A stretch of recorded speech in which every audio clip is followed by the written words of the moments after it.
All right, Pot of Gold, welcome back. I'm Brett. As always, I'm here with Mike. Grant, the intern, suspended without pay for 1 week. Hopefully, he can get his act together and he knows what he did, but he's suspended for the week. We will. I don't know. We'll maybe talk about that later. How does Gerald have time and Hugh G have time to comment before you even begin to? Oh, I guess the intro. I guess we once got that the intro starts, 30-second you're there. intro? You're right. It's specifically for them to get in, and maybe they missed it. So, Pot of Gold, welcome back. I'm Brett. I'm here as always with Mike Grant, the intern, normally behind the glass, suspended for 1 week without pay. Breaking news. Breaking news. We didn't, we don't air out our laundry on the pod, but Grant deserved a timeout. You can't be coming in giving Nick Saban too much praise. What a week. I know we're coming to you a little late this week. It's not necessarily going to be a post game, but more of a how do we feel? It's been quite a few days since the action transpired. We've had It's time like to a kind of state of the program 4.5. yeah, we've had time to kind of digest it and understand that any hopes of any type of SEC championship, SEC West champion this season is out of the cards, right? And we knew that for a while now, but there was still a little bit of mathematical hope that was still out there, and our offense is elite as all hell. Jaden Daniels is a Heisman Trophy candidate. We just needed our defense to, be average or honestly below average would be awesome. That would be really cool to watch. But we couldn't even muster that. And so basically the season's over when it comes to postseason aspirations. So this is more of a how do we feel moving forward? Obviously, we're going to talk about the game. I'm not saying that, but we've had time to kind of put our thoughts together. And I know I spoke to a lot of people and read a lot about Brian Kelly being fired, right? Like, get rid of Brian Kelly. We got to get him out of here. I mean, that's egregious, people. Like, that is absolutely egregious. Now, Matt House, that's a different story, and we'll get into that. But I think we're going to kind of bounce around those topics a little bit in this podcast. Obviously, we're going to have to cover Lane Kiffin's mental health assessment. I feel like I saw all of this like a month or two ago, and like I don't understand why it's like coming back now. Like Did you hear the audio a month ago, or is that the new thing? maybe it was just a transcript of it. I Okay. swear, like I've seen this before, and I told the group, and we can get into this as we get through the pod. There's no one seeing the board like I am. There's not a single human Are you on the betting any of planet. this? We can talk. That's a different story. That's a different story. I was going to There's say, no you're human. running. I mean, you're on fire. But are you banking any of this? Yeah, I'm a changed man, Mike. I'm a changed man. The Okay. minute we change, we're Yeah. seeing the board. But that's how it works. So this is a cleansing time, but there's literally just not a human on the planet. So maybe I'm just like I saw this in my sleep and knew it was coming. But yeah, I mean, it's like the Dan Hawkins thing from back in like the early 2000s. It's like go play intramurals, brother. Like this is Division I football. There is no like I need a siesta. Listen, this type of issue, one, I support Lane Kiffin here, right? And the reason I do support Lane Kiffin here is because obviously he tried to get in touch with this dude for weeks. This wasn't just like, hey, he's having some depression and needs time off, and he went and checked in with the doctor. We let it. No, it was just like we're going to ignore everything and disappear.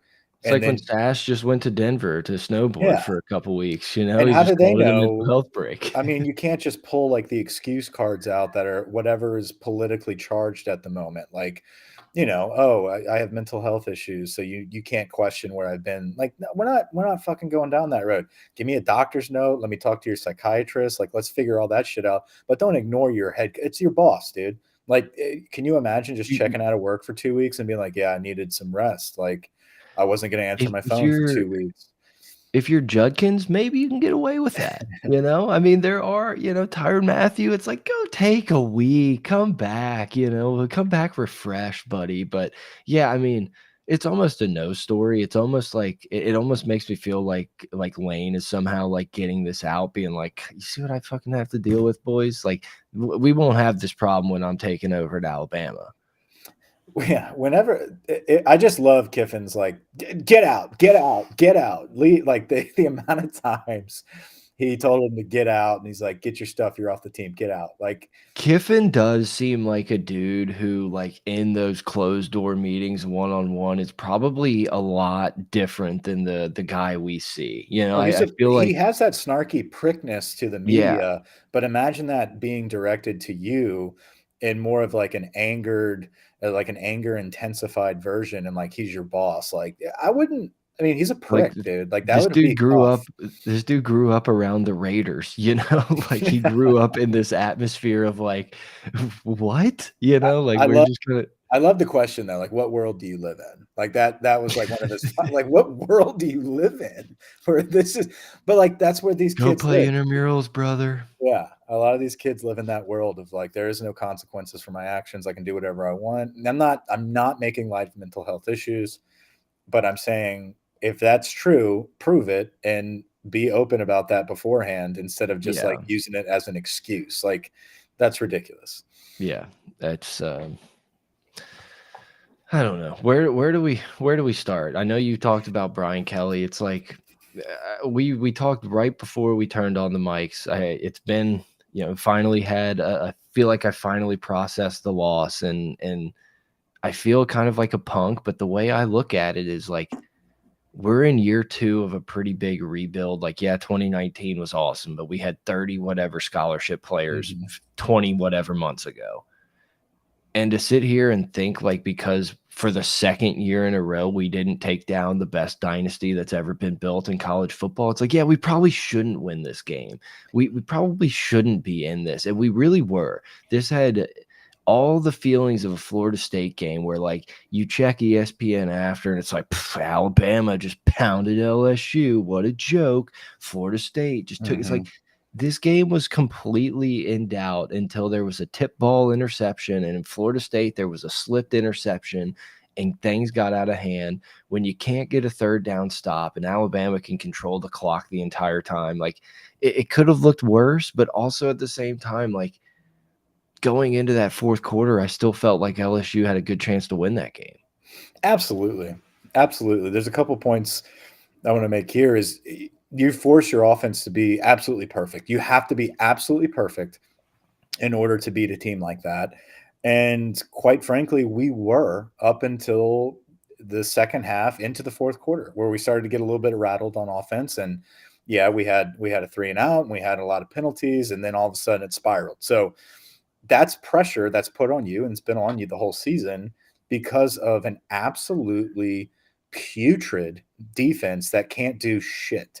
Regression. We've had a 2-year sample size of this defensive staff. It is pathetic. It is awful. I don't want to hear the excuses about Lindsey, the D line coach being out and things would have changed, blah, blah, blah. Our No, coordinator needs to go. All staff members need to go. There is not a single player on that defense that I can look at and say they get it, they understand what they're supposed to be doing. And it's not it's like two totally different teams when you look at the offense and the defense.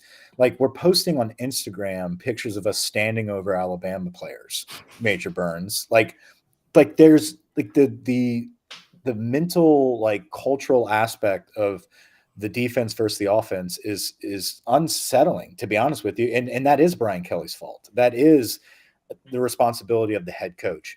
He has earned the opportunity to make changes though and to improve. And we've got a little ways to go.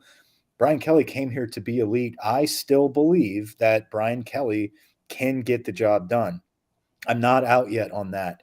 I think as LSU fans, we have been so programmed to holding out hope to a player or one side of the football that the minute they get above average and they're elite, like, oh, we have a Jaden Daniels, we have this 2-year window. If we don't capitalize on it, we're fucked for another decade until we can find another quarterback. Like we're not in that boat anymore. Yep. And I'm not saying like, oh, that means Nuss is going to take us to the promised land. No, what I'm saying is you've got a Bryce chance. Underwood is going to take. I mean, you've got a chance to sign fucking Bryce Underwood here. Like, you have to understand like the perspective of like what we're trying to do is get to a point where like every year you have a chance. Yeah. It's not just like every 5 years when you have a stud quarterback. And so I feel like the whole intention of year one was to detox, and year two was when you start building, your sides of the football and establishing who you are and what your identity is from an X's and O standpoint. And we saw that happen overnight, basically, with the offense. And now it's the best offense in the nation. Defensively, you have regressed your ass off, and Matt House needs to go.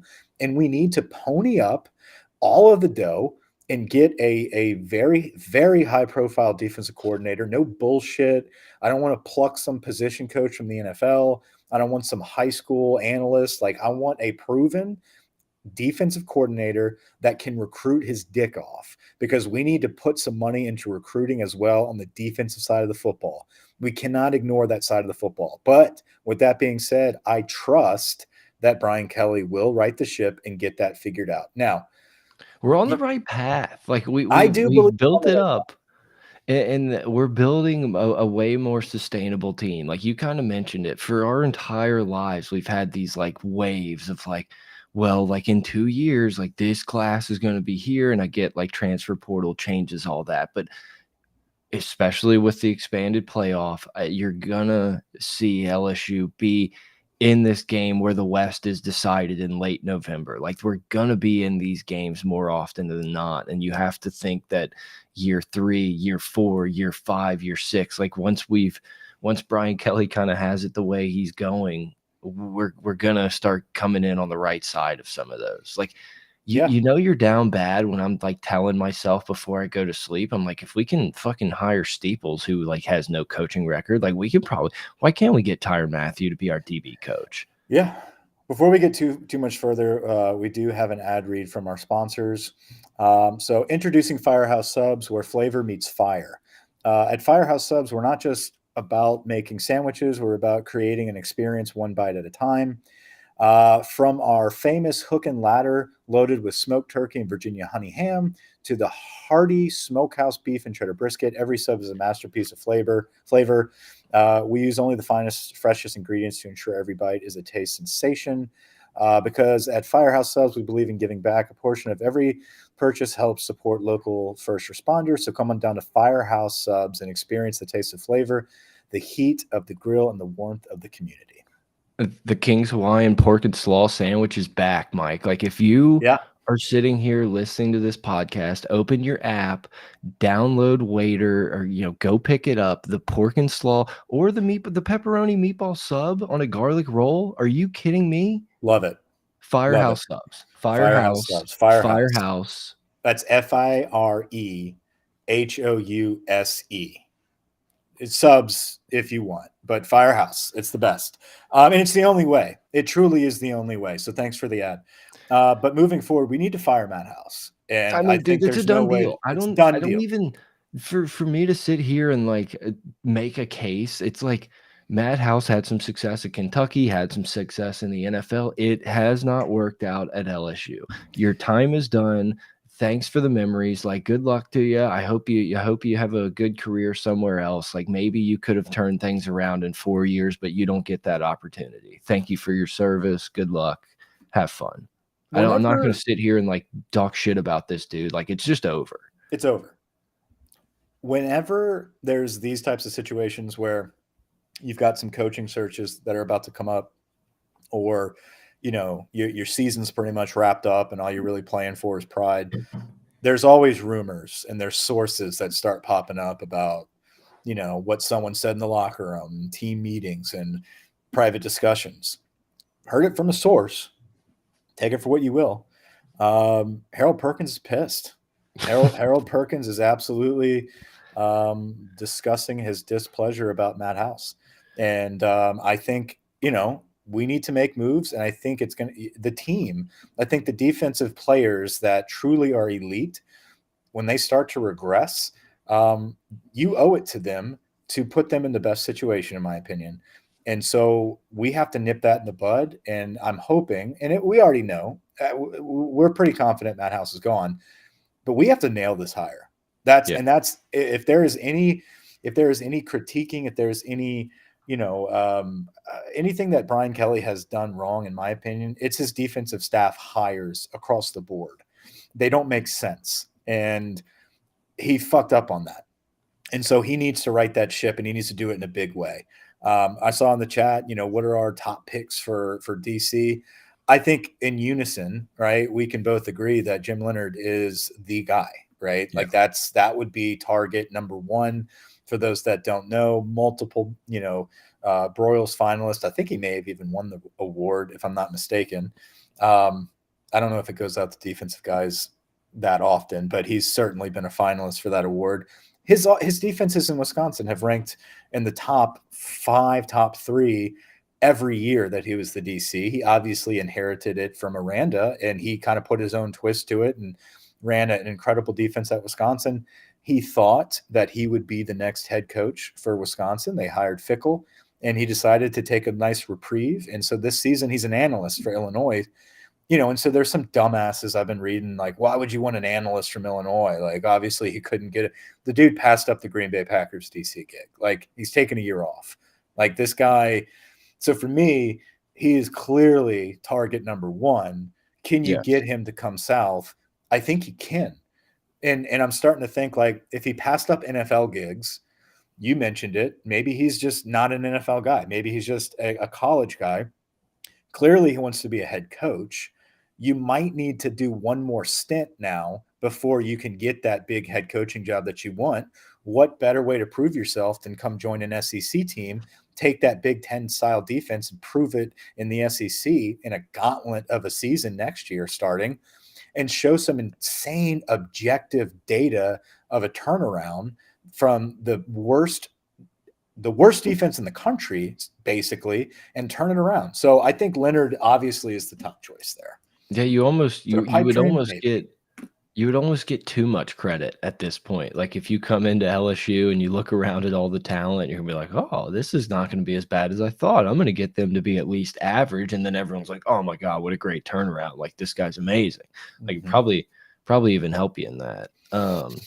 But we need players, dude. The recruiting, like, we need some depth bad on defense right now, because we have fucked the players that we have on this roster right now. They've regressed. They're not being coached. They don't know what to do. But we saw what happens with, Blake Baker came in and coached up Damone Clark, and in one season made Damone Clark an All-American. It was incredible to watch. So you can have a Midas touch if you are a good coach. And that's what we need. We need someone that can give. Listen, Mason Smith would be a fool to go to the NFL.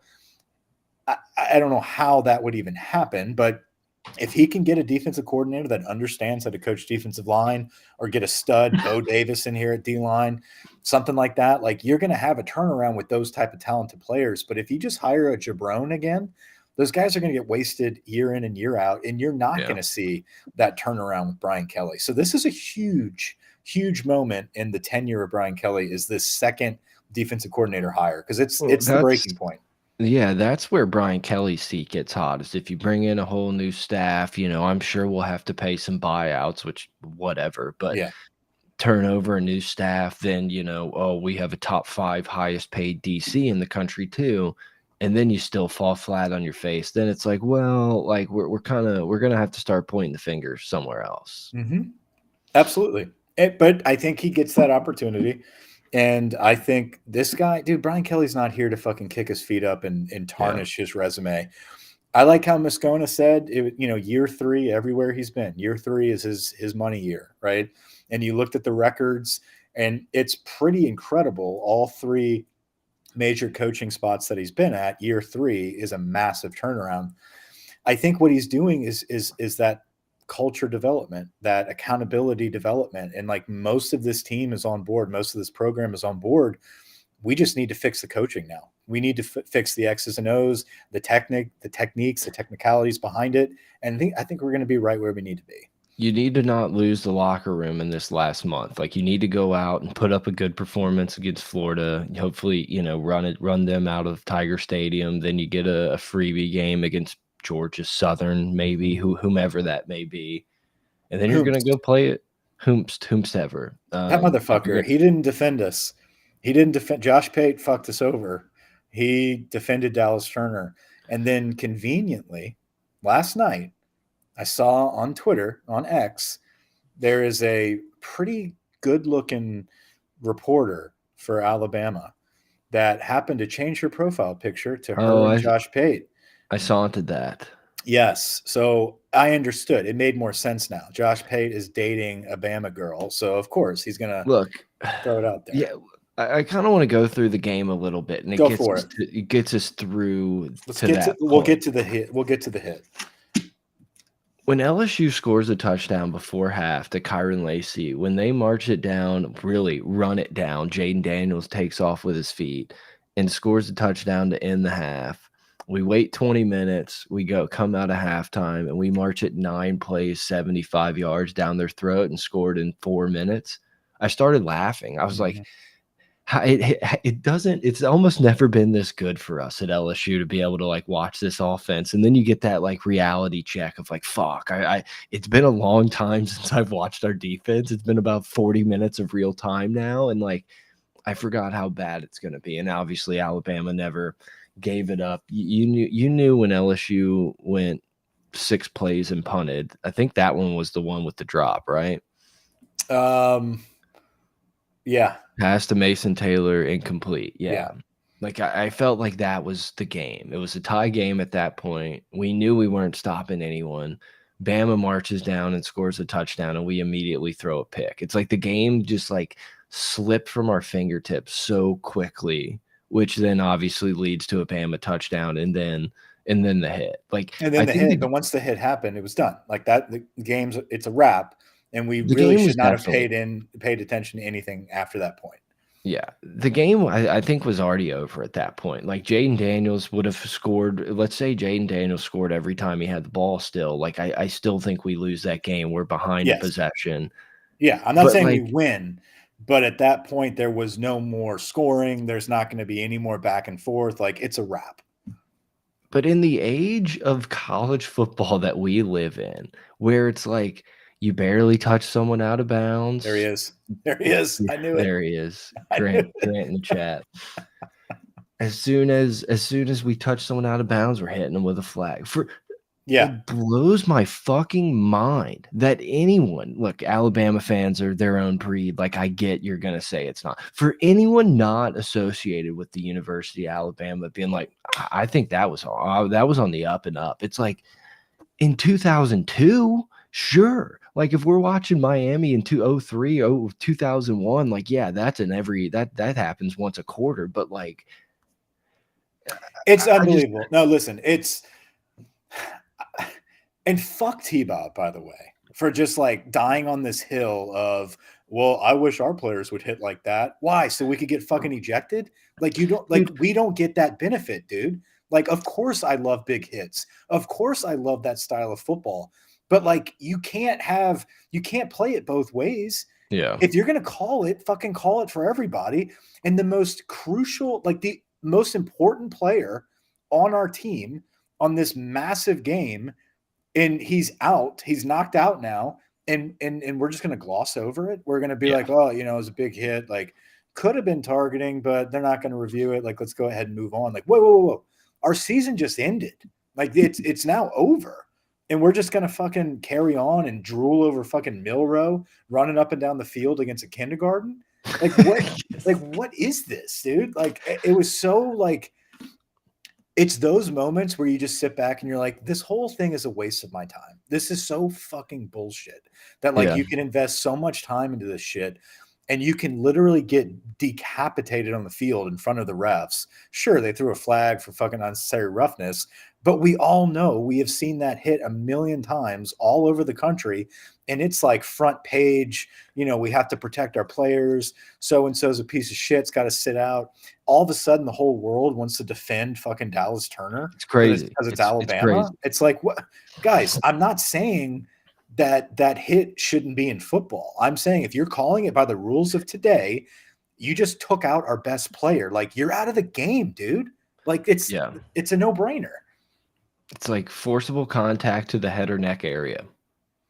I think it's done there. I think Yeah. we're done. I don't give a fuck if he, like, technically didn't launch. Like, it's just mind-blowing to me, and, like, I feel bad for Jaden Daniels, but you brought it up. As soon as I fucking see Twitter, the rounds making it on Twitter about T-Bob on some random show acting like we're, like, taking down the Ming Dynasty, and it's like I was like, I know we're screwed. Like, Yeah, and but then he follows it up with this whole bullshit about how the hit wasn't dirty, and it is what it is, and that's how football should be played. It's like, motherfucker, you have just been crying for Jaden Daniels for 2 years, defending every breath he takes, and now you're going to side with Dallas Turner. Also, Hugh G put this in the chat. I agree. Fuck T-Bob. He keeps talking about banging Moscona's wife. It's super weird. Dude, have you noticed that? Like, it's gotten to a point where it is so fucking weird. Every Whiskey and Wine, he's like, I'm not looking to backdoor your wife. yeah, Eric is fine. Like, he keeps, and like, dude, Moscona's a dick. We all know that. And like, it's wild because it's such a, like, Moscona, for whatever reason, doesn't embrace the Whiskey and Wine dynamic. Like, he feels like it should be. Like, he yells at people for getting mad that they're cursing, but at the same time, he's like, don't stand behind me. There's too much of a yeah. crowd. It's like, dude, you're in the middle of a fucking bar. Get rowdy. Anyway, he keeps trying to, like, talk about sleeping with his wife, dude. And it's like 3 weeks in a row now where it's gotten, like, progressively more awkward. And I feel like Matt's about to break. And it's I just thought it was funny that Hugh G noticed that too. But anyway, Yeah, I'm I sick know of them I don't defending that listen hit. to it every week, but I noticed I listened to some of the Bama game, and I was like, "Well, this is weird." Like, it's on. Look, I don't care, and I think it's good. They do a good job. Like, whatever. It's a little weird to me that, like, 104.5 is just down to be like, "Yeah, you guys go get liquored up and, like, get after it afterwards." Like, whatever. It doesn't bother me. It just surprises me that they're like, this is it. Cool. I like it because it's just like fresh, hot takes right off the press, and it's not like watered down, following the fucking company line, and they can say what they want. But it's definitely turned into just like T-Bob being like, we are who we are, like, we fucking suck, and you got to do little it. Like, too he's like talking to LSU fans instead of being like, I feel your pain, guys. It's Yeah. like, stop Whatever. trying to be a contrarian. But yeah, I mean, I liked how Toviano played the game. you said it in the chat. It was like we spent 2 weeks talking about, like, if our corners could hold up, and the corners made zero. Like, not to say they made zero impact in the game, but it wasn't their fault. The front seven was non-existent. We could have put Derek Stingley and fucking Mo Claiborne, prime Mo Claiborne out there, and, like, it would have been the exact same. Like, I never noticed the corners anytime. Burton had, like, what? I mean, I can pull it up. Burton didn't do anything. Bond didn't do anything. They just ran it down our throats. Right. Our defensive line Burton had and 3 our catches. linebackers Bond were had gone. 5. Yeah. Harold Perkins was out of it. Greg Penn looked like a fucking JV player. The entire defensive line was absolutely bullied. So why would you ever want to do anything else? If you can bully our front seven like that, we're just, why would we try to throw it with Milroe, right? With that being said, when they did try to throw it, we didn't get absolutely burned with these massive, huge plays like we thought we were going to do. And I think that's a testament to Toviano. I think Toviano played as good of a freshman first start of his life on the road at Alabama that he could have done. So there is some bright spots there of some of that young talent. But overall, the biggest plays they had receiving were the flips to the running backs. Yeah. Yeah. Just dumping it out. I mean, just making us look silly, dude. Like, this disgusting defense. Disgusting. Like, it's so heartbreaking. Like, everyone for years talked about 3rd and Chavis, and it's like, I feel like it wasn't nearly as bad as what we're going through. Like, literally every first down or every 3rd down, it's like there's just zero confidence. It doesn't matter if it's 3rd and 12 or 3rd and 4. It's just like, wow. There's so much grass on 3rd down. There's forever. So much grass. It's like the 3 times the 2 times we, like, figure it out, we can't tackle Milrow, he dumps it off, or we do tackle Milrow and we grab him by the shoulder pads and rip him down and get a horse collar, and it's like, The I horse ag collar. I know. I'm all for, like, that's a ho I think that is a horse Sure. collar, like, that's the penalty, but it's like, why didn't we catch that one with Jaden, like, 30 minutes before Jaden was this? flying through the fucking universe after his horse collar, dude. Like that was insane. I do want to like Jaden had a hell of a game though. Like before he was fucking knocked silly. I Him hated the breaking ankles, dude, yeah. that was fun. That I, was fun. I I almost put it in the chat, but I didn't want to jinx it. That like whenever he just absolutely broke that dude's ankle, I was like, we have to win now because like if not, this GIF will like just disappear in the ether, And and it's it's like gone. It's it's gone. gone. And That would have been, you're right. If we won that game, that would be the biggest like dual threat quarterback recruiting gif of all time for it'd get LSU. posted all the time. I'd post that GIF all the time, but now it's like, well, we lost by 2 scores, Yeah, he got knocked out of that game. and they murdered him like 4 minutes later. Actually, that play Dallas tried to murder him. He came in from behind and Yeah, got him from behind. Dallas Turner is a dirty player, by the way. I mean, he's done this a yeah. million times. He fucking ripped off Jackson Dart's face. He It's so fucking weird to me. Like these people, I don't know if it was your boy Crane or whatever, which like he followed me on Twitter, so I followed him back. I've already had to hit the mute button. Like I fucking 4 days was enough. Like I couldn't do it anymore. But like I think it was him, whoever it was, is like there's a lot of dirty players in college football, but Dallas Turner is not one of them. I'm just like, who is this guy? why Like is there everyone is so fucking hard on defending Dallas Turner? it's so weird. It's like I don't care. Like whatever. The dude, it's like he's not a dirty player. He just makes dirty plays, like the old Indomitian Sue line. Here's the deal, man. We live in a culture where the victim definitely gets all the rewards here. And like rarely are me and you ever like a victim or like get the benefit of that. And then like the chance that we do with fucking our star quarterback getting hit, it's like all of a sudden Dallas Turner is the fucking victim here. I'm just like, like, what just happened? Is look at Jaden these Daniels not asshole exist? LSU fans that DM'd this guy. Like, oh my god! It's like, no, fuck Yeah. that guy. He just broke our quarterback's jaw, dude. Like, come on now. And the game's over. Like at that moment, we should have just ended. Like, I don't know. It was just unbelievable. I do love the people that call. Like one dude called into the Hannah Griff post game show and was like, Charlie, if that was me, I would have told those referees either you throw him out of the game or you're gonna have to throw me out. I love And I'm it. like, imagining They can't Brian do Kelly. that. Yes, like that's not gonna happen. Um, also, the 2 videos that came out after. 1, fuck Nick Saban.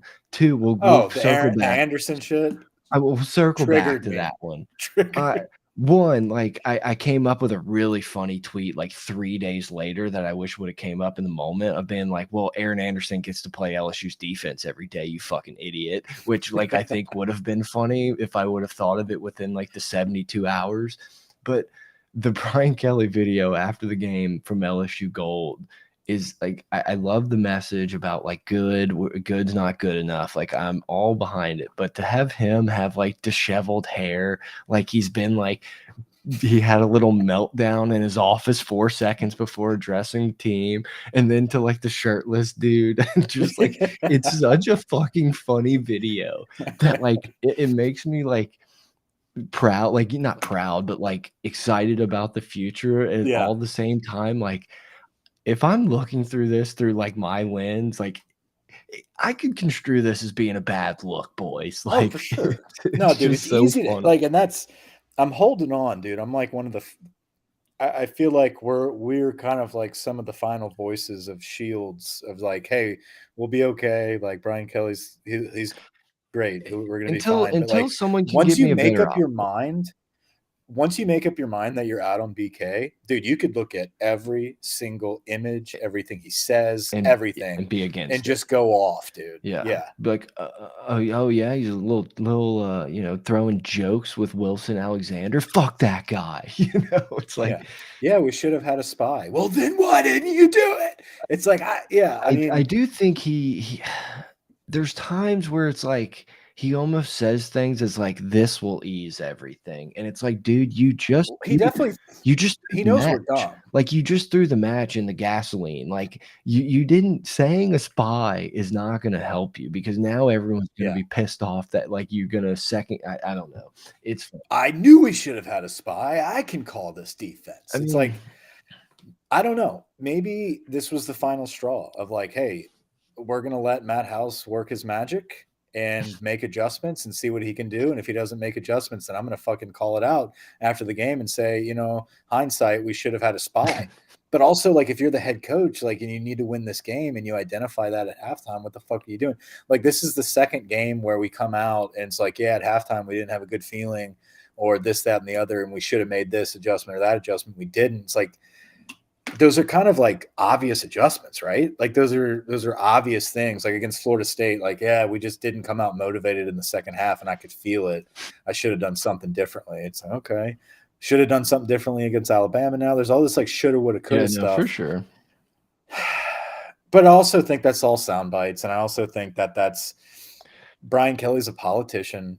Everything he says It's a no-win situation. very, You throw it's the very coach calculated. you throw the coach under the bus, everyone shits on you for throwing your why would anyone want to coach for this guy? You throw the players under the bus. Well, this guy throws his players under the bus. Who would want to go play for him? You say blame it all on me, and everyone's like, well, we want to fire you, then you're incompetent. Like there's Right. no winning a lot of these things. And it's like until someone can give me a better option of for us to pay Brian Kelly 70 million not to coach and for us to hire someone, I'm not giving it much thought. Like this is our guy.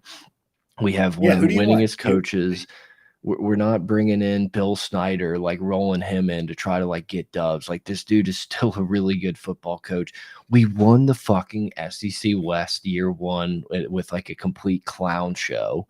It's like, Yeah, and I get it. We didn't go back this year, and that's frustrating. That sucks. But we know it's possible. We know it can happen, and we know that this is the coach that can take us there. I want to play. We need some defensive changes. We I need some will. recruiting. I want to play Alabama every year, and it's like, hey, winner goes to Atlanta. That's what I want because it's the most Yeah. fun game to watch. Every eye is on it. It means more watching fucking Bedlam, watching all these games rolling into it. It's like it's almost like you're watching a different sport. Like I can't fucking like watching Ohio State, Rutgers, and then like Oklahoma Oh, rolling into so bad. like LSU, Bama. It's like I get our defense sucks and it's easy to laugh at, but it's like it's that game was different than every other game that was played that day.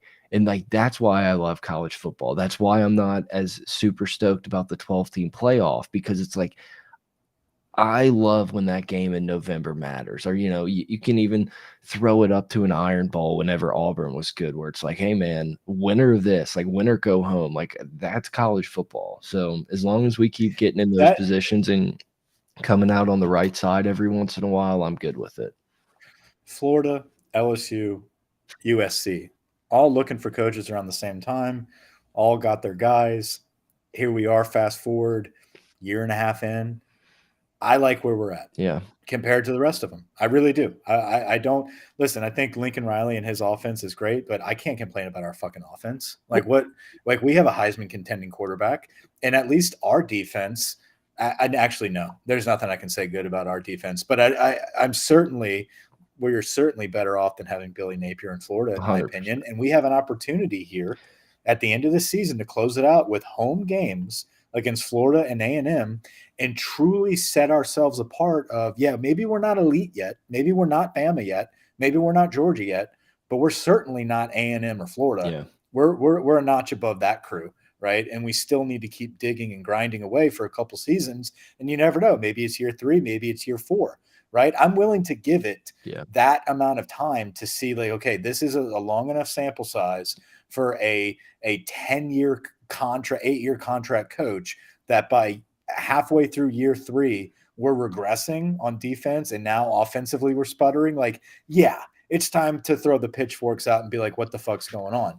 But I don't anticipate that. I think it's these wins. It's the wins against Florida and A&M to close out the season that really get some momentum of setting yourself apart of the middle of the pack and start getting to that great and elite level. Well, and So college football is going to look a little different. You know, you can lose a game or two here and probably still, you know, with a brand like LSU and probably the athletes that LSU is going to continue to put on people's screens, you're going to get the benefit of the doubt for the 10 seed from time to time. It's like I don't know. It's like if you want to tell me Lincoln Riley is better, it's like okay, sure. I can hear that argument. He had an opportunity to come here. He didn't want to. So it's like name me your guy.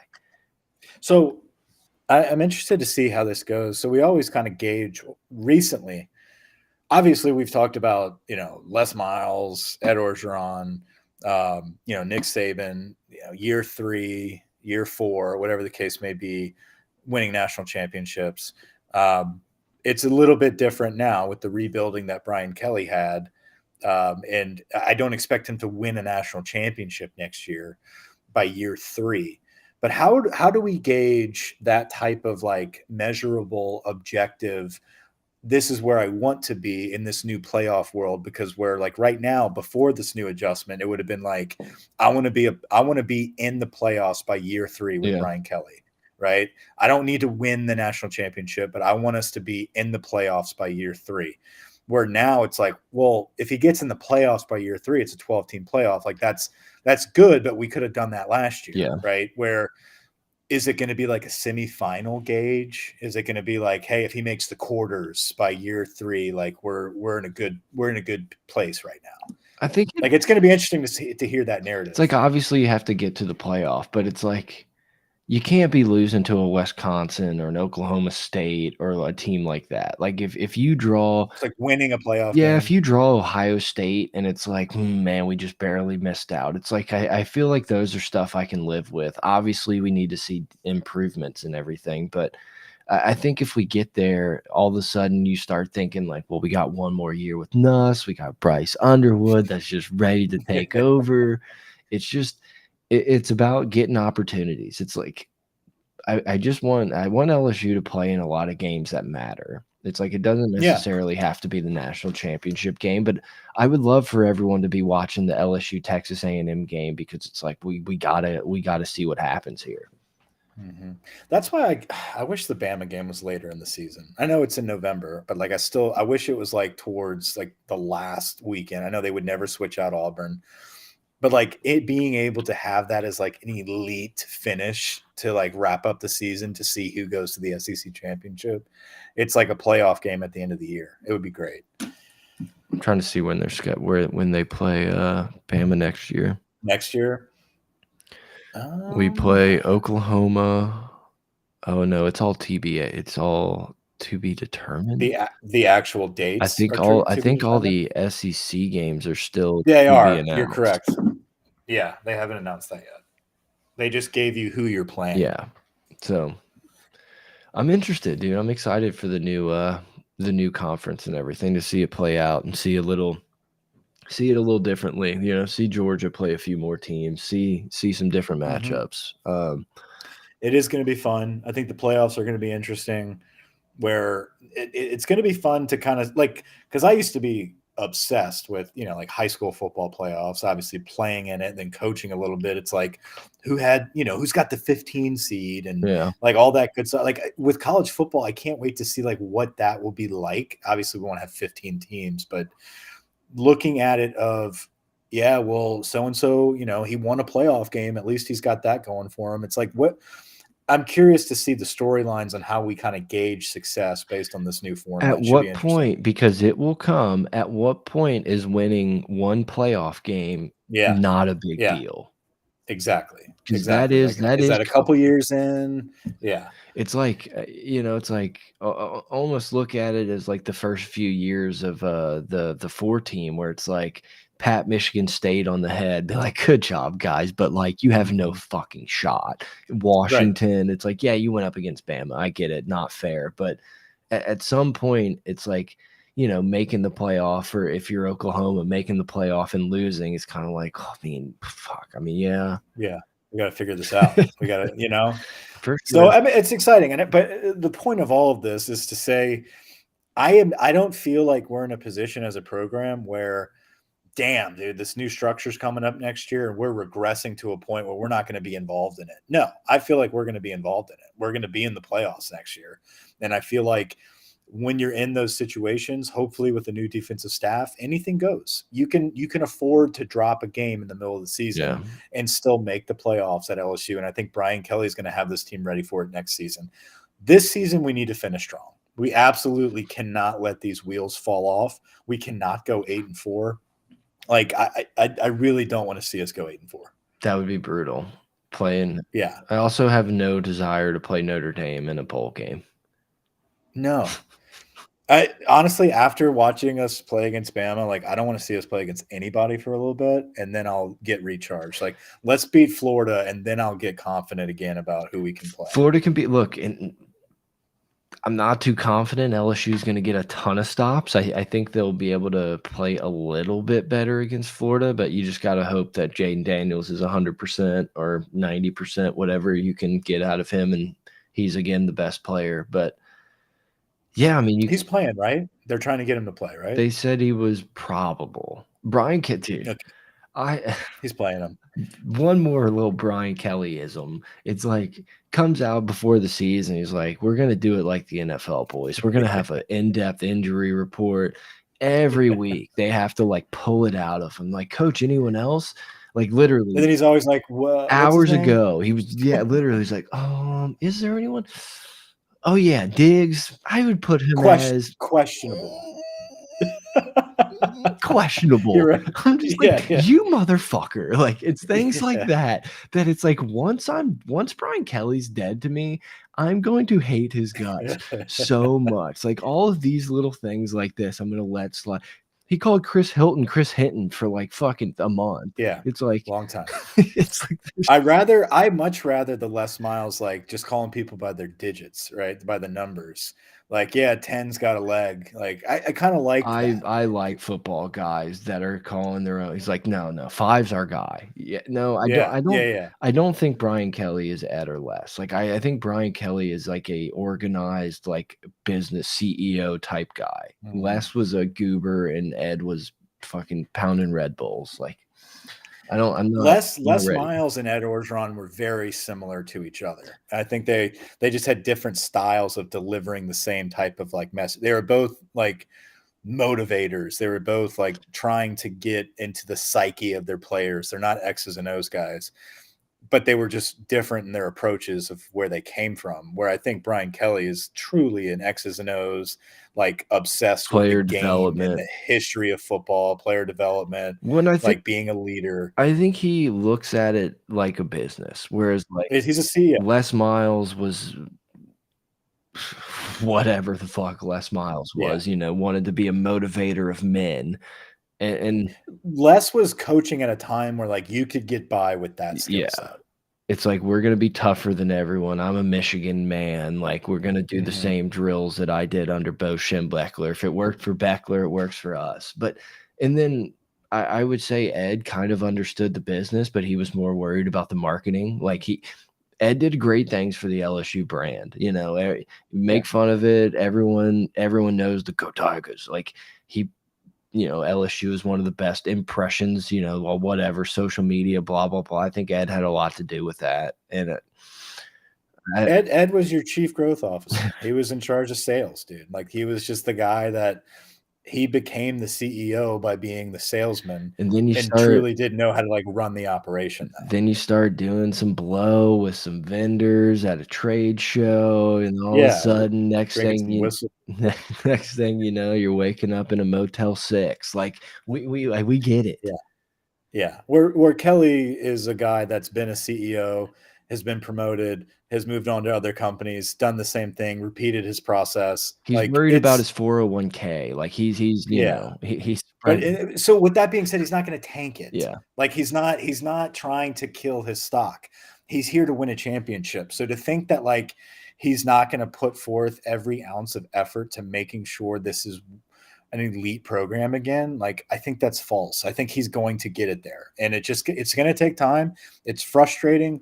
We as fans get frustrated because it's so easy to see like, oh my God, like if we just fix our defense, like this is a national championship team. But like, what does it entail to fix this defense? Like, you can't fire House today. Who's going to be your fucking interim You got coach? nobody. Steeples? Literally. Like Pete Jenkins? Like, you can't. Brad Davis. So yeah, so you just have to ride it out and do the best you can. But make no mistake, I'm a firm believer. The minute we beat A&M, it's over. It's it's done. It's a Monday morning, maybe Sunday afternoon press release. Like it's just this is done. Yeah. So we have Florida this week, and it's a big game. One, because it still feels as if we're taking our nap in the hospital bed right now. Just like, okay, who are we?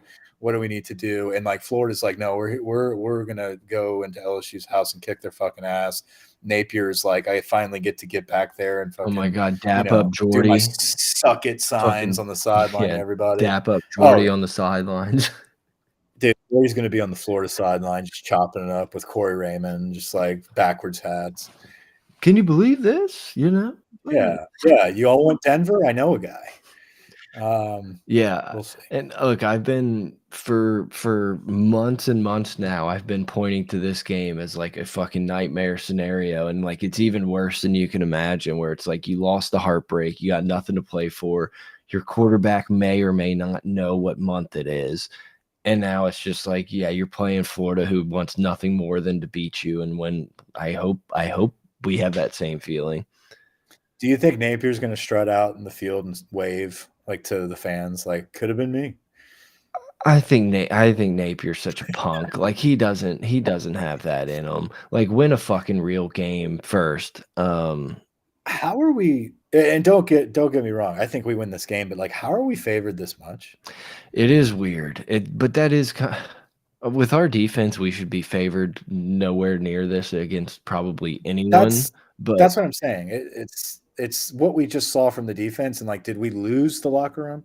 That makes me feel good though, because that makes me. I mean, that makes me feel like most of fucking Vegas thinks we're gonna fucking pound these people. Yeah. You just gotta hope it's one of those games where Malik Neighbors it's like Brian Thomas, Malik Neighbors both have like 150 yards. Lacey showing up a little bit here and there. Well, if Jaden's healthy and ready to roll, like he still has a chance to be in New York. Fuck, dude, he still has a chance to win the Heisman if shit hits the fan with the other teams. Like, it's very rare. It's and everybody keeps talking about what's his name, the fucking RG3 losing 3 games and still winning the Heisman, and the Baylor not really contending for anything. Like, it can happen. I think Brian Kelly wants that shit to happen. Yeah. I think Brian Kelly wants Jaden Daniels to have as much exposure as possible and show the country that you come to LSU and we can put you on prime time and you can go to New York. You can be at the Heisman ceremony, and we're going to fucking broken jaw or not, we're going to have you run all over Billy Napier's Florida team and finish the season out strong. I also think like Bryce Underwood is such a game-changing quarterback or program-changing quarterback that like he could be utilizing specific tactics for recruiting purposes of what aligns with like similar traits to Jaden Daniels. Sherman Wilson tweeted out just a random video clip last night of Jaden Daniels at the podium talking about coming from Arizona to LSU and Louisiana taking him in as his own, and it's the best thing he's ever done. And it was just like a quick, like talking about him, like validating the decision to come to LSU from somewhere else and being successful at LSU. And it's just like, I feel like the rest of the season is about recruiting, and it's about showing players that like you come here, even if we're not in a national championship, like you're going to win individual awards. I made the mistake, On3 comes out with like 75.1% LSU lean. So I made the mistake of dipping in. Did you watch him? I made Don't do it yet. Oh, no. I didn't want to. My finger, I almost felt like an addict. Like my finger was like kind of twitching over the button, and I clicked, and I got way too hyped for this dude. It's tough. It's tough. And I'm like, why the fuck would you go to Michigan? Harbaugh's probably going to get fired. You know, Yeah. their offense sucks. Why, if you're watching this, you can easily just replace yourself with Jaden Daniels and say, like, well, I'm just gonna run this back at LSU. And it's like I convinced myself in about a 7-minute highlight film that Bryce Underwood was coming, like, without question, coming to LSU. And it's like I've been in a bad mental space ever since because it normally doesn't work out for us like It this. normally does not work out, and if I had to put money down, I would never bet that Bryce Underwood's coming to LSU, but right But now, where's he going? the industry is. The Where's he industry going? that makes these predictions is. Is he going to Um, Michigan State? no, I think he's going where you said earlier this season, where it's not gonna come down to LSU and Michigan, or it might, and he's gonna fucking pull a Terrell Pryor and be like, "Yeah, actually, I'm just gonna go play for Ryan Day." And it's gonna be like, "Oh, yeah, I forgot." You know what? I saw CJ Stroud throw for 8,000 yards for the Texans a couple days ago. I want to do that. But here's the thing about that too, and the transfer portal changes everything now.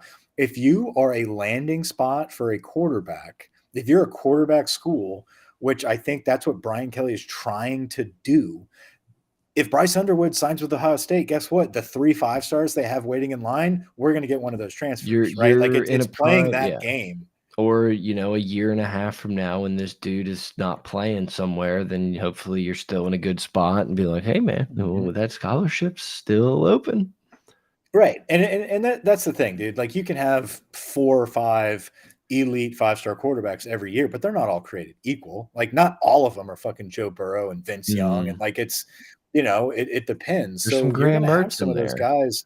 There's some Grahams, dude. There's some Grahams that'll rotate around the country with transfer portals. So I think that's the game we're trying to play with 2025 quarterbacks. Is we've only offered two, and it's Bryce Underwood and McIntyre kid from Tennessee, the number one and number two quarterbacks.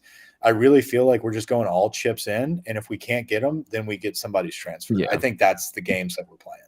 Yeah, it's not the worst tactic. Shoot for the moon, shoot for the something, end up in the Shoot for the stars. moon, be amongst the stars. Yeah, Yeah. Tony Hall. He used to tell us that. So yeah, I mean the Florida game, it's a big game. It could be a massive trap game, but also if we show up and play the type of ball we're supposed to play, we should run them out of the town, right? We should run them out of the building, and Napier can kiss our ass, and probably will never see him again because I don't see him staying 2 more seasons at Florida. And then a couple weeks later, you got A&M, Yeah. and we might see the same show against Jimbo, where this could be it too if we beat A&M. And then we're gonna have to where we lose to A&M, and then we convince ourselves that it's better that we save Jimbo's job, and like we get to laugh at him next year. The A&M situation, it's such a double-edged sword because it's like, I need them to lose. We need to beat them so that we can take our recruits back. Yeah. We got to stop this A&M fucking like A&M has both of our top defensive tackles in the state. And like we can't fucking find a D tackle, but they're in our backyard and they're going to A&M where if he wins, he stays. And that's what we want him to do Yeah. because he'll never win enough games to be a champion. But at the end of the day, I don't care if they're taking our recruits, regardless of if they're winning or losing. I don't think it matters, right? I think it's all about it's identifying the kids that are really just going for the money. Like there's a handful of them that are from families that are just like, hey, highest bidder. And if A&M's the highest bidder, like I don't give a fuck if they're 8-4. Like that's where we're going, you know?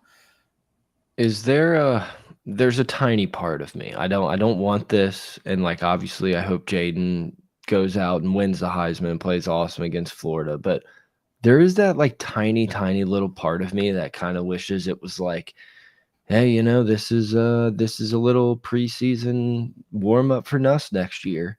Like Nuss is the guy. Like The Nuss thing, what concerns me is just the rush to judgment on Nuss being thrusted into the middle of a Jaden Daniels led offense. Like it's a different offense for Jaden Daniels than it is for Nussmeier. And they explain that over and over again in the spring and even into fall camp, where it was like we have really two versions of our offense. And one is run with the first team with Nuss, and the other, whenever Jaden comes in, is more catered towards his strengths. And so, on the in broad general terms, it's like, oh, so one's more run centric, where we can run this triple option type of scheme that we can build upon with Jaden, where Nuss is way more of a pocket passer. He can drill it down the field. He can throw those deep bombs, and that's going to be the primary bread and butter of that offense. I mean, you saw it with Mason Taylor. Like that, like he got in the game. Mason Taylor did not run that corner route. He stayed in. He cut it short, and he ran the hitch. And they were not on the same page because he's never run that. Like that's not something that they do with Jaden. Like he doesn't run that all the way through. It's a different type of offense. So as much as I would like to see kind of some of that peak to next season of like, what's this going to be like with Nuss? Like this is not what it's going to be like with Nuss. Like we already know Nuss can sling it. Yeah. We already know Nuss has a hell of an arm. He knows how to read a defense. Like he's good to go, but like commanding the huddle, changing plays at the line and not having Charles Turner have a fucking seizure. Like my God. it's all about that type of rhythm and continuity and timing and being in sync with your receivers. Like that's going to take a whole off season to develop. And so I don't want to see that happen right now, because all it is going to be like a million people being like, you see, like Nuss sucks and we got to get rid of him. It's like, dude, let the dude start off the season and then fucking bench him, you know? Oh yeah, you brought it up. The most pissed off I was the entire night was the snapping of the ball. Oh, I thought you were going to go with Aaron Anderson and Nick Saban. Oh yeah, we can circle because that topped it for me. I got to grab my water. Yeah, go for it. Yeah, so we mentioned it earlier. Everyone in the world's seen the video of Nick Saban going up to Aaron Anderson, like saying you would have played more if you would have just stayed here. Like, fuck you, I'm dude. so I was so tilted by that. It's like, but like it was total. I did not expect that from him. but like at the like same I expected time, it in like a whisper or something, but not just like, haha, motherfucker, you know. But at the same time, it's like this dude also left to come to the best offense in America. So it's like and I get he hasn't played much, and it's like we also have to also understand that this dude's Where's he a gonna play? freshman. Like, he redshirted Yeah. last year off an injury. Like we were just anticipating, since Bama wanted him bad and signed him, that he was going to come in and be incredible. And of course, all preseason we talked about how we had to get him the ball, and we don't. But it's like, I don't know. I mean, but it's not like he what made what did he say to him? Like, over who? These are the same fuckers that were here last year, and you weren't playing me. Yeah. What are you talking It's about? like, I know. It pissed me off so bad. It made me want to, it made me, fuck. Kendrick Law was a big loss. Like, whenever we lost all those receivers, including Aaron Anderson, Kendrick Law was the one that I wanted more than any of them. And it pissed me off because it was like out of nowhere. Like this North Louisiana kid that had no interest in Bama all of a sudden signs with Bama. And he's number 19, and he's a dog. Kendrick Law was going to be playing over Aaron Anderson. Yeah. Like, so the fact that like Saban walked up and started doing that bullshit, it's like, dude, don't fucking, like, you got your ass kicked last year. We beat you last year. But don't start fucking. It's also like a Coach K dick move of like going to the opposing team's locker room and being like, hey, you showed honor as I beat you down by 50. It's like, so you're just going to go out and talk shit to 18-year-old kids post game? Like, is that what's cool? It's like making fun of this dude for like wanting to come home. Like, fuck you, man. Like, it pissed me off so bad. I didn't like it. I feel like it one bit. I feel like there's stuff I can ignore. Like that, and like usually, like when I'm pissed off at stuff like that, not pissed, I'm just like, that's stupid. I can ignore it. Like that, I watched, and I had feelings. I was like, motherfucker. Yeah, no, it boiled my blood, because it's like there also are like some coaches that if they did that, everyone would be like, what a dick. But since it's Saban, it's like, oh, the old cat still got it. Yeah, I'm like I'm just waiting for someone to just like take his pants off and just start blowing him. Like, dude, how could I ever repay you? I'm so sad. I'm so sad. I want the Bama. I knew it wasn't going to be that easy. We tried to bury them and we couldn't. If Bama somehow like makes a run here and gets it done, like, take my eyes. Like, this would be the year. This would be the year. Is this the best coaching job in Nick Saban's illustrious career? they beat the heck out of Oregon for the national Coach championship. Prime gave him some tips, and it's really changed the way he coaches. Oh God. You want to go over some games from last week, or do we Um, have we don't have the data from last week, or did he submit that he to sent it us? to us in the group chat. I mean, Let I me can go see. back. You and I both went 5-1. We had Really? the same picks, yeah. Nice. So we both took Missouri against Georgia. I can let's do Grant's job better than Grant. Not that. He's probably still in the chat. No, we don't need him. So yeah, we both had Missouri against Georgia. Or yeah, I think Grant had Georgia. Then we both had K-State, which what an abysmal Oh, what an abysmal showing by K-State there. That game looked super it looked like Texas was gonna run away with it early, and K-State yeah. kinda chipped away, had a great 4th quarter, but the overtime plays were pretty brutal. K-State That also quarterback's such a bitch. K-State also missed, one of the shortest kicks I've seen missed in, recent memory. Um, but, I thought as soon as they sent that when they sent that game to overtime, it felt like Kansas State was never, ever gonna cover that Yeah. 3.5 spread, and somehow they did. So that was a nice dub for us. We both had Oklahoma State outright winner in Boom. Bedlam. Oklahoma's out. Yeah, dude, everything was set up so well. If we coulda just taken care of business. Yeah, I was looking at the games for next week coming up, and I was still in that mindset of like, all right, we need this team to lose, and I was thinking like, that doesn't. What do I care? Like that doesn't matter for us anymore. I know. Now all I care about is Florida State losing. I don't want to see them fucking win it now. And so I think A&M Ole Miss was the game both you and I lost. I think we both took Ole Miss, and they were like 6-point Okay. favorites. Yeah. And then Clemson Notre Dame, we were dude, Yeah. what it's like that line was just way too fishy. I knew Did immediately. Grant took Notre Dame? Yes, Yeah. yes, and sucker, absolute fucking square. And then was that it? Is that it? I think That's I it. think that We're was good. it. So then we can move on to this week. So good week for the There's boys. I have 5 games written down. I can throw it out there real quick on what they are, or we can go through this whole list. But Michigan, Penn State, Bama, Kentucky, Miami, Florida State, Ole Miss, Georgia, and Utah, Washington. Oh, wait, USC plays Oregon, right? Oh, USC, Oregon. Oh, I do love me a little late night. Oh, Isn't that great, dude? A good like 9:15. that is nice. Just up in a quiet house, everyone's Oh, sleeping, the dog's out. There were 6 games last week. Grant, you're suspended. You may not have missed the beginning of the show, but we let everyone know that you were suspended for the episode. So I knew he was still here, please get out of dude. the chat. Um, Get out of the chat. yeah, Mike and I went 5-1. That's all you need to know. Michigan, Penn State. Who do you like? Isn't it crazy that I go 5-1 the week that Grant's not moderating it? Something, I don't know. There's something there. It is my favorite part of the episode where we argue with Grant over who we actually picked the week before. To clarify, he was correct on one of the callbacks. You tried to He claim that found the we clip. bullied you into taking Florida against Georgia.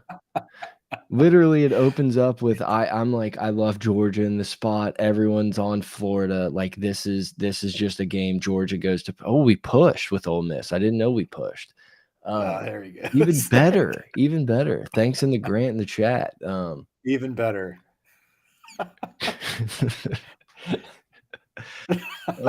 And so, I go through this whole Georgia's definitely gonna win. I think Grant then agrees, and it goes to Mike. No words are said. He goes, I'm taking Florida, and then and then he tries to say Yeah, we bullied him. I forgot. But 5-1, 5-0 and 5-0-1. Yeah. good week. Michigan at Penn State, -4.5, 44.5 is the over-under. I like Michigan. I'm not a fan of Penn State. I love Michigan here. It blows my mind that people are taking Penn State. I think Penn State can keep this game close. I think if they played it a bunch, Penn State could win a couple times. But like to put your chips on Penn State in this spot when Michigan has kind of been bullying the entire Big Ten. Grant's giving his. I saw it. I was waiting. I was waiting. These are unofficial. All of Grant's picks are unofficial. It kind of blows my mind that you would want to take Penn State in this. Like I think you have to take Michigan. You could maybe make a claim that Michigan's distracted or whatever, but until proven otherwise, I fully believe that Michigan is just way better than all these Big Ten teams are going to play. I think so too. I think Michigan is clearly one of the top teams in the country. They're playing great football right now. Penn State's okay, but Penn State's not Michigan. And I understand it's at Penn State.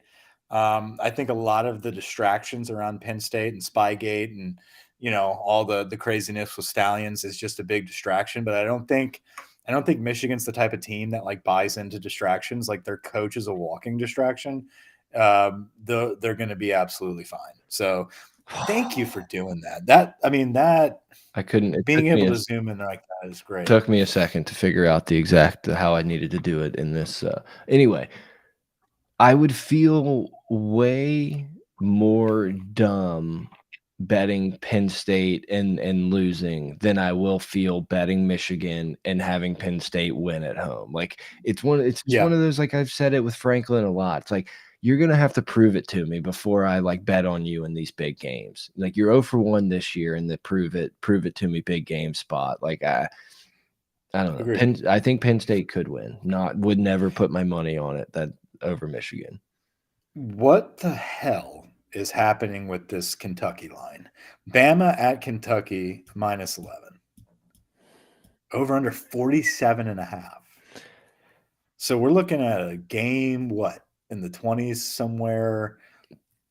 -11. I said it after the game, and it's like it's gonna make us so much more miserable whenever we like have to flip this game on and watch Jalen Milroe be like a average quarterback and be like, oh, that's the dude who, we have, I don't even know who it was. Maybe it was like Joel Klatt was being like, or it was Urban Meyer. He's like, this is just the Reggie Bush, Percy Harvin of college. He's the Reggie Bush. It's like blow my fucking brains out. We all thought. Did you not just see Jaden Daniels, you asshole? But it's like when I saw that headline, I clicked on it thinking like, yeah, this is a Jaden Daniels love fest.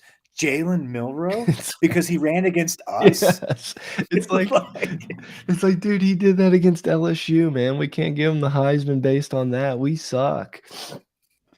It pissed me off. Grant's taking Bama. I'm taking Bama. I mean, dude, once again, you have to take Bama because if you take Kentucky and then this game is just like 38-3, which is like where it could possibly go, you're going to feel like the biggest moron on the planet being like, in what world did I think Kentucky was like in the same stratosphere as Bama?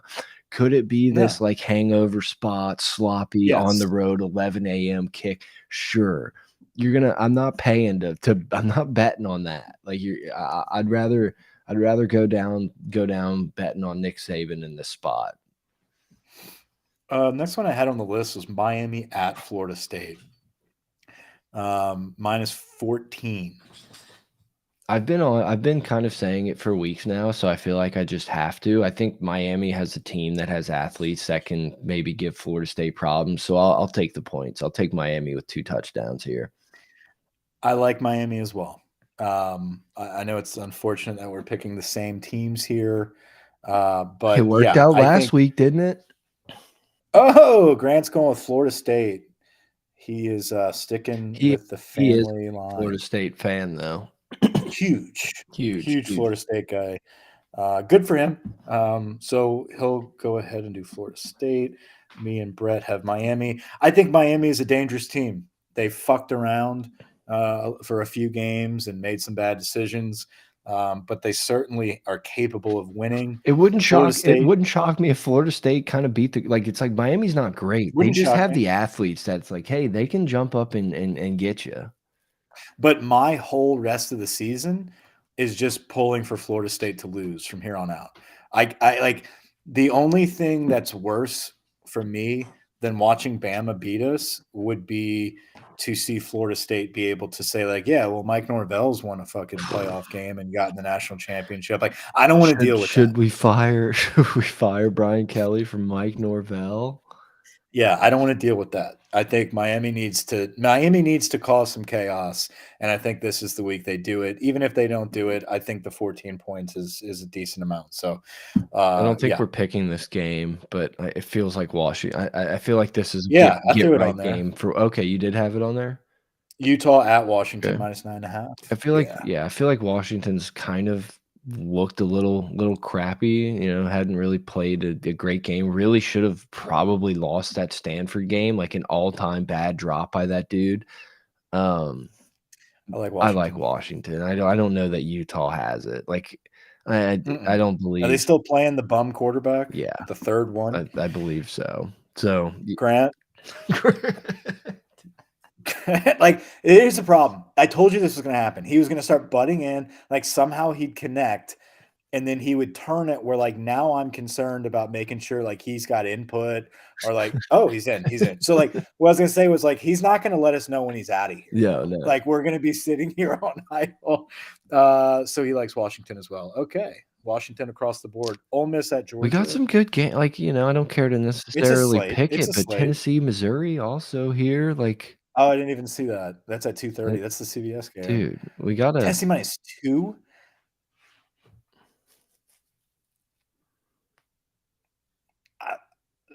Dude, I think Missouri. I don't know. I lean Missouri. It's at Missouri. I would not bet this game. I wouldn't bet it either, but I'd lean This Missouri is an in-game special. Like, you watch a few possessions, kind of get a feel for it. Yeah, the last two that I have is Ole Miss at Georgia and USC Oregon.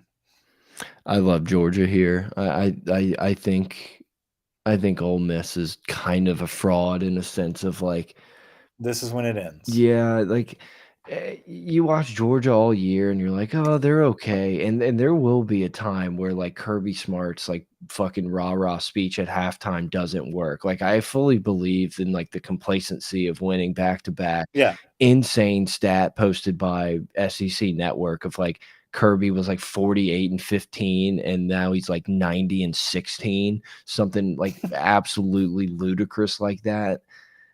This feels like the game that, like, Georgia gets up for. It's like, "Okay, guys, like, this is our big one here," and I kind of feel like Ole Miss is gonna lay an egg.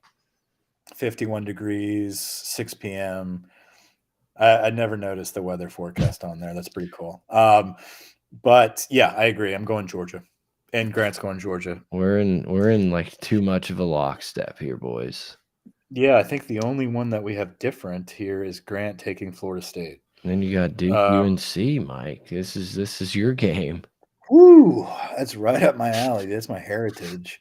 Okay. USC at Oregon. Oregon -15.5. Did you fucking see the clip of Grinch, like, gathering everyone, like, on the sidelines to be like, No. "Yeah, we're gonna rah-rah." Like, dude, we'll go find it once we turn off the podcast. He's like, it's like a timeout, and we're, like, sky camming it up. So it's like a big group of players, and no one's listening.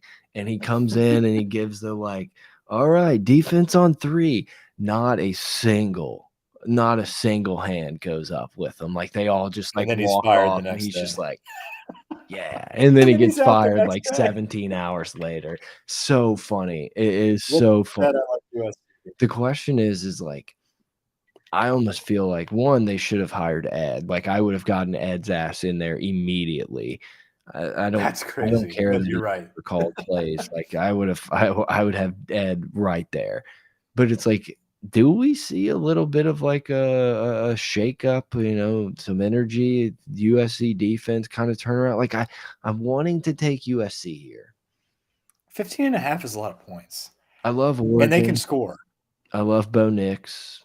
I think, but they have a good look. Oregon's got a decent defense, so I love Oregon too. I just think this is a lot of points for everything that's going on at USC. I think they're going to have some type of like resurgence type of game. They're not going to win, but I think they're going to try to keep it close. Yeah, it's like it's weird because I look at Oregon and I'm like, I like Oregon against almost anyone. Like I feel like they're one of those teams where they could just Mm-hmm. they can beat anyone on any Saturday. I don't know. I have a weird I know they lost to Washington, but like I think they're better than Washington. I yeah. know that's the craziest thing to say. Yeah, I don't know. I'm gonna take USC. There's just something Oh, about it telling me I've kind of been up and down. Like USC has been a hard one to predict. I've given them a couple prove it to they me are things, hard to and they've predict. fucked me on it. But But then it's going to be that late night game where like you're going to be watching it and you might doze off and you're going to wake up in the fourth quarter and be like, "Oh my god, like they're about to pull this off." Like you want to be on the right side of history here. Grant's taking Oregon minus 15.5. it makes me feel good. We need to be a little bit of separation here. Yeah, I don't know. I just have I like USC. All right. Well, it's a good college football It Saturday really is. nonetheless. We got a good slate. I mean, I always love the dude, Florida LSU, good color game. Really love like it's always like a solid uniform game. Why did they Ole not Miss Georgia is going to why be did they not put this interesting. on at 2:30? Beats me. I mean, I don't it sucks because like obviously as an LSU fan, I like watching LSU at night, but like I like watching big games at night. So it kind of makes me sad that like Mhm. I'm gonna be praying that Graham Mertz is not like the best quarterback on the planet instead of like enjoying the Georgia Ole Miss game. I'm gonna be sweating, every time Jaden Daniels take. The funny thing is that Daniels isn't gonna play like conservative. Like if he's out there, he's just No, gonna be like he's every going to try to win the Heisman every game from here on out. It's going to be like we can't win a championship anymore, so now I'm going to win the Heisman, and I'm going to be running around like crazy, launching deep balls. Like it should be fun. We'll see what happens. Hopefully he's conscious. Hopefully he's with it. I think he is. Yeah, I think so. Are we good? The TK McClendon tweet threw me off. Like I had to read it a few times. Like TK McClendon, TK McClendon. I was like, is that fucking JUCO tight end that we got one year or some shit? Yeah, it just I blew my couldn't even. mind. It was like someone that I hadn't That thought is about, a crazy. name that like I thought was probably like, selling Dodge Chargers or something in Mobile. And to be like, oh, this dude signed a 3-year contract. I was like, oh shit, I forgot this was a real person. Um, LSU baseball signs the #1 recruiting class in the country. Shout out to the baseball boys. Got the #1 I player, don't know how #5 player, #6 player, #10 player. Like we got like the whole fucking top 10. So even bigger if we news, hit 50% on that with the draft, like we're gonna win it again. which makes sense. We're the cool school right now for everything Mhm. except football. LSU, the women's basketball, Mike. A little championship I hangover. I tuned in. I needed to see Haley. Really loud people in the hotel hallway right I now, don't hear him. like right outside my door. Right outside my door. But yeah, Haley Haley Van Lith is she's a pretty girl. And so anyway, I tuned in. I tuned into women's basketball. My wife's like, "What are you watching this for?" I was like, "Oh, they got some new players. Like, I I just want to see." love the movement on the offensive side. It's I way love the better than the movement. men's game. The point guard. Um, I love how Kim Mulkey just let them fucking lose. Yeah, that's a It was very just like like Phil Jackson, like, oh, you want to fuck around? I'm just gonna let you out there to sink or swim. you could see the cat fights from like the very beginning. I don't know if you watched any of it or not. I don't think you touched it, right? But I like, saw on Twitter of like Kim Mulkey like strutting into the arena in like an absolutely ludicrous fucking outfit with with with Kramer, Kramer in the background. And I was just like, this either means LSU wins by 1,000 or it's like it's not gonna go. Like it's just one of those things where it's like, you guys have your fun. I can't imagine how hard it is. You know how hard it is for fucking grown ass college men to run the table and win a national championship and have like the mindset to come back and run it back, but like in a humble perspective of like, we got to start fresh Yeah. and fucking grind. No one. Imagine doing that with fucking basketball chicks. Like, they're not going to give a fuck unless they lose. And then they're going to have to get shooken and taken back to reality. And I think that's exactly what happened day one. Well, it's like they're fucking getting paid. Like, it's like, I'm Fuck, dude. They have their ring. They got paid. They're still getting paid.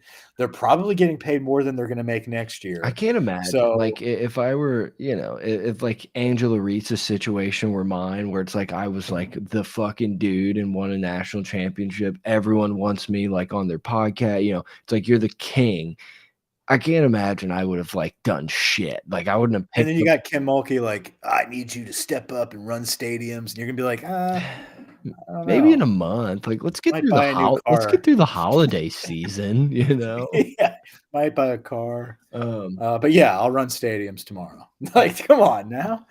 It would be funny if this like I don't want the team to be bad and they're probably going to be really good and be around at the end, but it would be funny if this was like just a totally like dysfunctional like